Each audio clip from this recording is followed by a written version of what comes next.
السلام عليكم، مرحبا بكم معايا فيديو جديد على قناتي مطبخ وتجارب مع مروة. اليوم راح نشارك معكم العجينة المورقة أو بات فيوتي بأسهل وأسرع طريقة، ما راح تسدي معكم كامل الوقت ونقدروا نخدموا بها في المملحات وفي الحلويات. راح نشارك معكم كامل الأسرار كيفاش نخدموها وكيفاش تطيب والطريقة نتاعها يعني بالتفصيل، وراح نشاركها معكم بالميزان وبالكاس. وما تنساوش باش تصلوا وتسلموا على رسول الله. تابعوا معايا المقادير. راح نبداو بالفرينه. هنا الفرينه سبق وغربلتها، راح نعبروا كيلو.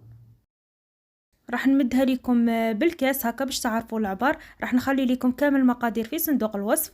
راح تدي معايا حوالي 8 كيسان، ومن بعد راح نضيف عليها حوالي كأس إلا ربع من الزيت، حوالي 10 ملاعق كبار، وملعقة صغيرة من الملح، وملعقة كبيرة من السكر، وزوج مغارف كبار من الخل. كما تعرفوا الخل محسن، ورايحين نخلوها في الكونجيلاتور هكا باش ما تضيع ليناش. وبداو تبسوا العجينه نتاعكم، تحاولوا تدخلوا هذاك الزيت في الفرينه. ومن بعد راح نضيف الماء. هنا الماء لازم يكون بارد، ونضيفوه تدريجيا، يعني كل مره نضيفوا كاس ونشوفوا شحال راح تدي لينا، لانه في هاد العجينه نحتاجوها تكون قاصحه. وكما سبق وذكرت لكم العجينه دائما ما نعجنوهاش في الاول، نحاولوا نلموها ومن بعد راح نعجنوها على سطح العمل. ودات لي الماء حوالي 2 كيسان وربع. نتوما تقدر تدي لكم كتر وتقدر تدي لكم اقل، يعني على حسب الفرينه اللي عندكم. وعجنوها حوالي 5 دقائق ولا 10 دقائق، يعني قد ما تتلم ليكم.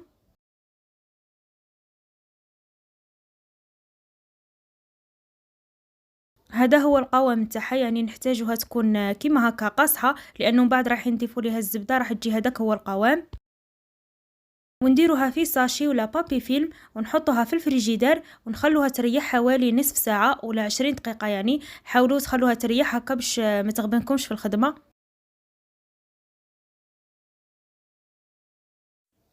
ومن بعد ما فاتت عليها نص ساعه، شوفوا العجينه كيفاش ريحت. راح نحاول نمد ليها شكل دائري، وجيبوا خدمي قسموها كيما هكا على 4. راح تعاونكم بزاف هذه الطريقه باش تتحليكم العجينه بالخف، خصوصا للمبتدئات. هذه الطريقه راح تعاونكم بزاف، واللي عندها الاكسبيريونس اكيد راح تجيها سهله.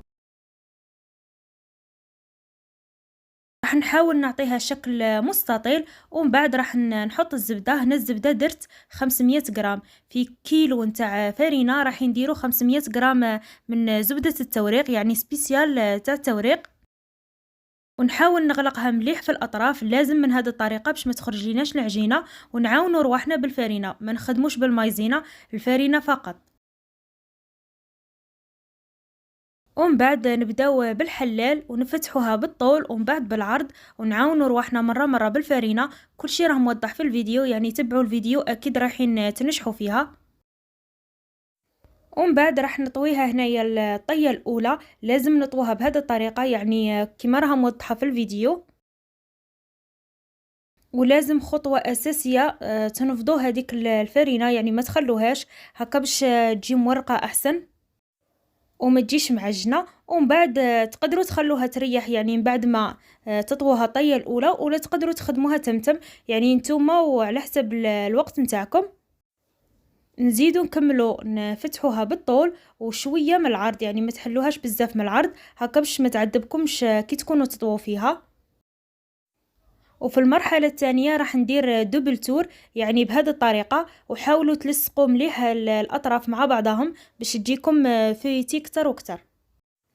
ودائما نعاون روحي بالفرينة، حاولوا ما تديروش المايزينا كاع، لانه الفرينة راح تكون كافية وفيها نسبة كبيرة من زبدة التوريق، يعني راح تتورق لكم بلا ما تعذبوا رواحكم. وراح نزيد دوبل تور للمرة الثالثة.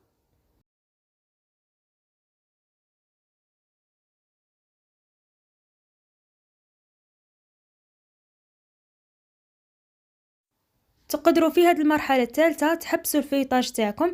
انا والفت ندير ليها 4 طبقات، يعني موالفة نخدمها هذه.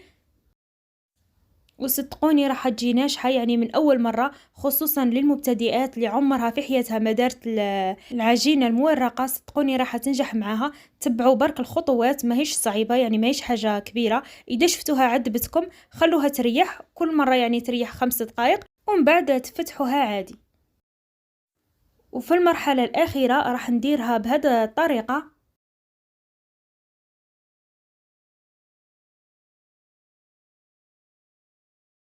وحاولوا تزيروا عليها مليح في الاطراف هكا باش تضمنوا ما راحش تفتح معاكم. هي اكيد ما راحش تفتح معاكم، ولكن باش تقطعوها برك. ومن بعد راح ندي شكل يكون مستطيل متساوي هكا باش نقدر نقسمها.